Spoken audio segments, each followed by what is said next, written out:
The analogy I would draw is Hong Kong and China, right? So Hong Kong is Dubai. It's a finance entrepreneurial, but the behemoth is China, right? And that's Saudi. That's what Saudi is to Dubai. So surely Saudi will grow in the same way. There's a camp when it comes to Dubai. I know your market has grown beyond Dubai, but still your core market, of course. There's a camp that says that these violent downturns and upturns that we've had, the swings, are a thing of the past, that we have now hit escape velocity. And yes, you might see some slowdown and growth, but you're not going to see these massive highs and troughs. Do you subscribe to that? Or do you think we could go back to what we've seen? First of all, yes, I do think this is a thing of the past. There's a fundamental shift in how, and there's evidence to it, right? So and the evidence is, I remember the days. I was here in 2008. I saw that. I was here in 2011 and 12 and that upturn. And then I saw that sideway towards down, until soft landing kind of move. It didn't feel soft at the time, but yeah. It didn't feel soft, but but it was. Transactionally, it was very soft. I can tell you that.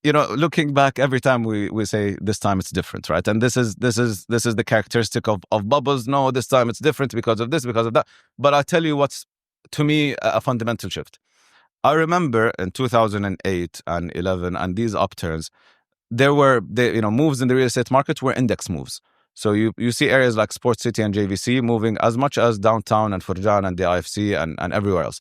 Index. The market goes up 20%. Downtown is up 20%. Correlation is very high. Completely. Almost 100%. It's the same alpha, right? Today you go to areas that really haven't moved much from with that growth and post COVID. You see some areas that are subprime areas that have a lot of continuous land supply that didn't really move much. And then you see areas that moved up maybe 3x or 3.5x. Jumeirah Bay Island, for example, a Bulgari 3-bedroom apartment was selling at 10.5 million in 2020 and 2019. Today they're at 35 and 40 million, right? But then you go to areas like Sports City, where a studio would have sold at 600,000 then, and maybe 650,000 today. Yeah, amazing. Right? Is it supply and demand, or is it high end and low end? It's complete supply and demand at work. I mean, high end and low end is it's not always that high end outperforms. It's not always the case, and we've seen this in different markets. In fact, high end sometimes takes a bigger beating, but it's a supply and demand dynamics at work. That's what's making at least our conviction that this volatility is a thing of the past. We might see areas underperform and overperform, but it will be a function of future supply of these areas. Do you think we will see freehold across Dubai? Completely. Everywhere? What we've seen in Sheikh Zayed recently. I do subscribe to that. So we've seen it on Sheikh Zayed and Al Jaddaf recently, where you can convert your assets into freehold. I suspect that will happen in other areas, maybe towards the newer Dubai, Jumeirah, Suqaim and the likes. Maybe later on that moves on to Deira and Bardubai. And so you think Jumeirah will turn into freehold eventually? I do think so. It makes sense, right? Exactly. There's an opportunity for both landowners and property owners. Both sides win. I mean, the landowners get liquidity. Exactly. People who want to buy can come in. Get liquidity and an uptick in value.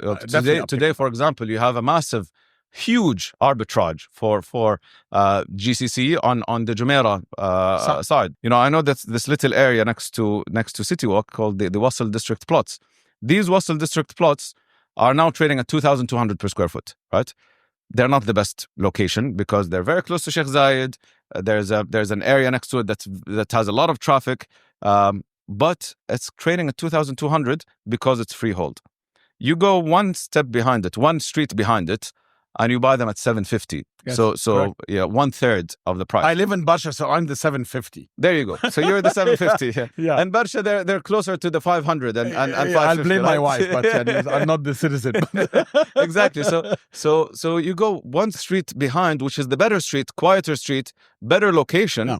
And you got them at 750, yes. right? And there's this massive arbitrage. So what will end up happening? 3-4x. It's 3-4x. What will end up happening is, probably if they open up the Jumeirah Suqaim one will come down, one will come up. It will correct. The freehold will come down, and then the non-freehold will come up. Yeah. So it will be also wealth creation for the locals, whoever owns in Jumeirah. And so it is, like you said, win-win. Yes. I do see that happening. No, I think that's right. And my sense is because the Sheikh Zayed and Jaddaf it's probably a trial balloon. Yeah. They haven't done this before. Yeah. And once you start opening that, it just makes sense. So Sheikh Zayed and Jaddaf was a scarcity issue. Now, as a developer ourselves, there's scarcity of land today. If you are a developer, you want to develop in Dubai, it's nearly impossible. Difficult is an understatement. It's nearly impossible because in the past, the suppliers of land were who? It was Dubai Holding, Miras, Nakhil, Maidan, the large land bank owners. These guys are self-developing now because there's liquidity, the market's good, they don't need to sell land to private developers. There's absolutely no incentive for them to sell land. And so what the government did rightly is offer an opportunity for those who have land in these areas to dispose of them so that there will be more opportunity and more liquidity and more opportunity for developers to go on and develop in these locations. So do you think we will live through a time in our at least lifetime where this, the road, let's say, between Dubai and Abu Dhabi would be essentially all populated? Yes, because it's sort of creeping up. I mean, I grew up in Cairo, where Cairo-Alexandria Road, the desert road, what you called at the time, was desert. Yeah. And now, today it's, as you know, populated. Yes, 70%. I mean, it started on the Cairo side, then the Alexandria side, and now you go 200 kilometers into what was the desert. It's all Cairo. Yes. You see that happening? I do see that happening. It's already happening. I mean, we're seeing how the south is developing in Dubai, between Palm Jebel Ali and Dubai South and the Expo City, all the way to Ghantut and Al Jurf projects, and then the north of Abu Dhabi as well. So yes, I do see this populating over time. And are you also diversified beyond Dubai? So yes, we have presence in Saudi on the property management side. We have an full-fledged office. Saudi everywhere or Riyadh specifically? In Riyadh at the moment. In fact, we have an asset in Jeddah, so we're also present in Jeddah. Okay. But predominantly Riyadh, and in Saudi we're doing mainly property management at the moment. So because of our tech, again, on the property management side, which is something that we've built, a lot of the REITs in Saudi, the real estate investment trusts that are publicly listed, use our services, use our software, and they use our property management services. And that's how we're present in Saudi at the moment. We're present in Saudi through relocations as well. So in fact, now our relocation business, which we acquired in 2021, it was a setup. It was a company that we acquired here, is now bigger in Saudi than it is here. So, do you envisage that business in Saudi over time to become as big as the business here, maybe even bigger? Can you see that happen? The sheer size, absolutely. So, the size of the Saudi market alone. But I tell you what, maybe the analogy I would draw is Hong Kong and China, right? So Hong Kong is Dubai. It's a finance entrepreneurial, all the entrepreneurs, fast moving, the finance district, the trade, the tourism, the traffic, the fun, the glitz, the entertainment. But the behemoth is China, right? And that's Saudi. That's what Saudi is to Dubai. So surely Saudi will grow in the same way. We see obviously the freehold market opening up. We see that taking up a lot of interest from international investors. Saudi's become the flavor of the decade. Everybody's talking about Saudi and the growth and what's happening there. Is there any emotion that enters for you being Saudi yourself? I mean, is there anything when you look at this business, or are you able to look at it just the same way you look at Dubai or Egypt? Or, is there anything personal that comes to your approach to Saudi? Absolutely. So I'm always amazed when I see what's happening in Saudi. When I see Saudi kind of taking the headlines, it's really fascinating, and it's a huge transition even in your lifetime. Completely. Yeah. Like I'm glad that I'm witnessing this. Yeah, right? We're witnessing this. It's amazing. It's like I haven't envisaged this in the last 30 years. None of us did. Yeah. So I went to Cityscape in November, and boy, it was.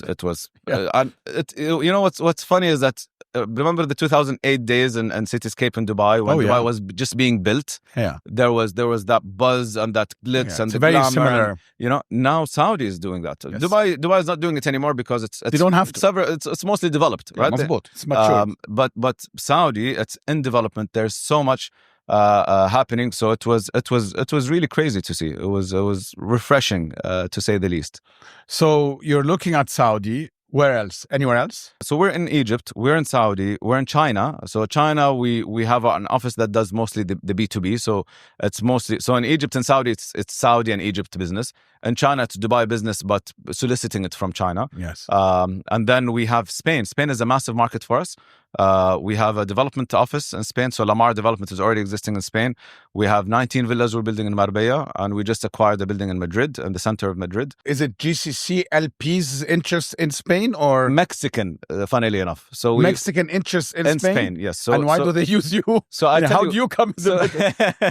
So my partner in Spain, Henry, who's running the Spain development arm, spent a lot of time in Mexico. Okay. He's Swiss, but studied in Mexico. Has a lot of Mexican rich friends, yeah, of course, and who then want to deploy capital outside. And we discussed with Henry how he can which markets are exciting, growing in Europe, and we zeroed in very quickly on Spain, both Madrid and Marbella, because of the similarity that they had around the time of 2021 to Dubai, because.